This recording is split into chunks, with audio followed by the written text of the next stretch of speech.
Най-често задаваният въпрос към мен е откъде ги намирам такива. И то не е трудно, бе, хора. В TikTok е пълно. Направо извират. Лошото е, че ги мързи да учат, а още по-лошото е, че ги мързи и да мислят. При зададен въпрос с отговора в него растят глупости. Никаква мисловна дейност. И тук не става въпрос за етнос, както ми критикуват много хора, защото всички виждате, че клиповете ми са с хора от различни етноси. Социалният експеримент, който правя, доказва, че положението в България е много зле. То затова има една приказка. Прост народ, слаба държава.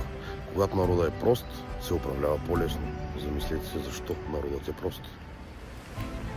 И се замислите защо образователната система е толкова зле в момента. Аз ще продължавам да си правя видеята, вие се забавлявайте и дано някой си вземе поука и се замисли, че да си прост не е модерно.